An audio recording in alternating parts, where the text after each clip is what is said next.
Hey teman cerita Ilan, di episode Malam Misteri kali ini, aku mau kasih disclaimer dulu bahwa cerita ini hanya untuk yang sudah berusia 18 tahun ke atas.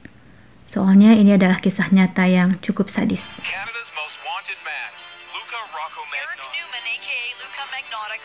Yeah, everyone has. My name is Luca, and I'm a cosmetic surgery addict. A revealing glimpse at the man linked to grisly crimes of murder. Cerita kali ini adalah tentang Luca Magnotta, model sekaligus pembunuh sadis dari Kanada. Kejadiannya terjadi pada Mei 2012 ketika Magnotta merekam video waktu dia secara brutal membunuh dan memotong-motong siswa internasional dari Cina bernama Junlin.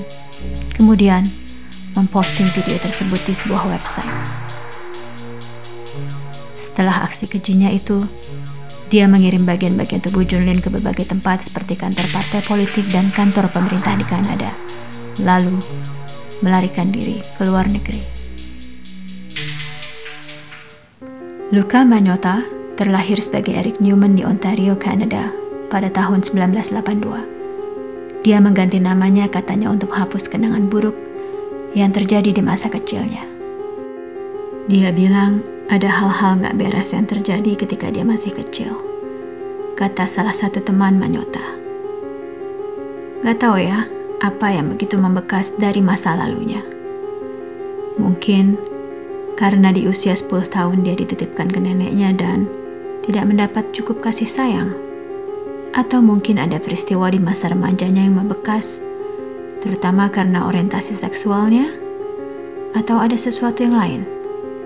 Soalnya, Magnotta ini mewarisi skizofrenia paranoid dari ayahnya dan mulai mendengar suara-suara pada usia 18 tahun.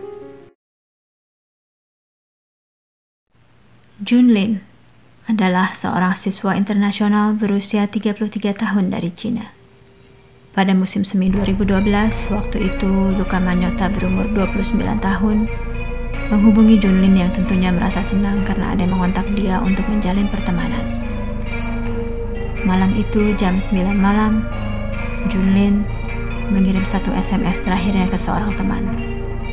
Selang setelah itu, ada orang yang melihatnya dalam sebuah video yang diunggah ke bestcore.com keesokan harinya dengan judul One Lunatic, One I Speak. Seperti yang terungkap lewat video, Junlin telah diikat ke bingkai tempat tidur. Diiringi musik yang menggelegar melalui pengeras suara, Magnotta berulang kali menikam Junlin dengan pemecah es dan pisau dapur. Dia kemudian memfilmkan dirinya sendiri yang melakukan tindakan asusila dan memotong-motong tubuh Junlin. Setelah petugas kebersihan di gedung apartemen Magnotta menemukan bagian tubuh Junlin di dalam sebuah koper, polisi memeriksa rekaman CCTV gedung dan melihat Junlin dan Magnotta memasuki gedung tepat sebelum pembunuhan. Dari CCTV tersebut diketahui juga bahwa Magnotta membuang banyak barang yang berhubungan dengan kejadian di malam itu. Selain menemukan bagian tubuh Junlin di koper, bagian tubuh yang lain dikirim oleh Magnotta ke partai politik di Ottawa dan ke 2 sekolah di Vancouver. Sementara bagian tubuh yang lainnya ditemukan di Montreal.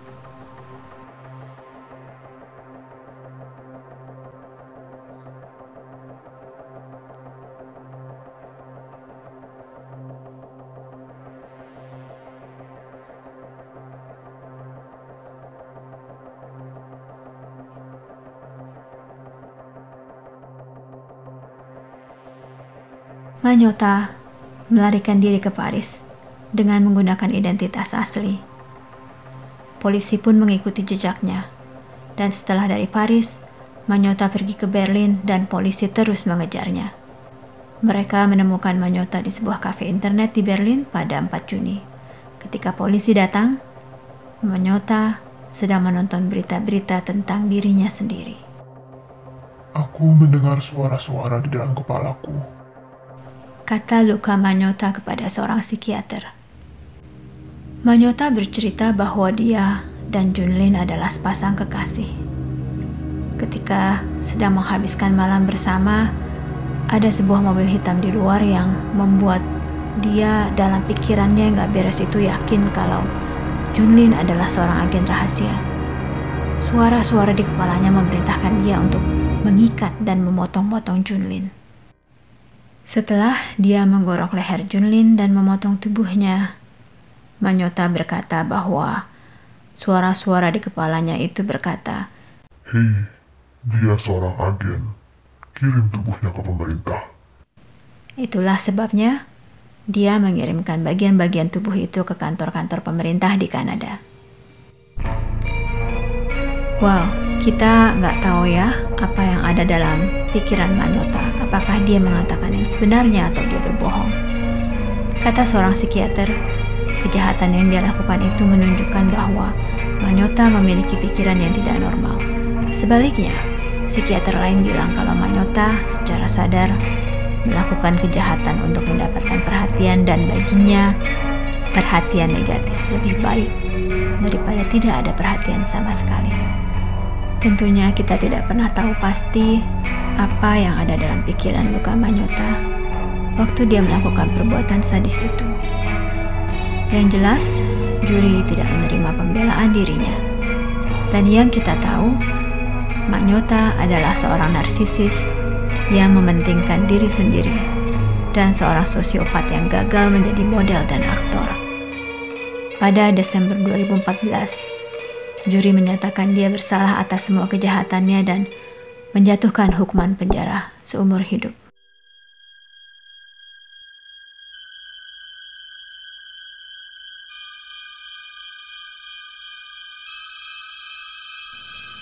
Sampai ketemu lagi di cerita Ilan edisi malam misteri berikutnya.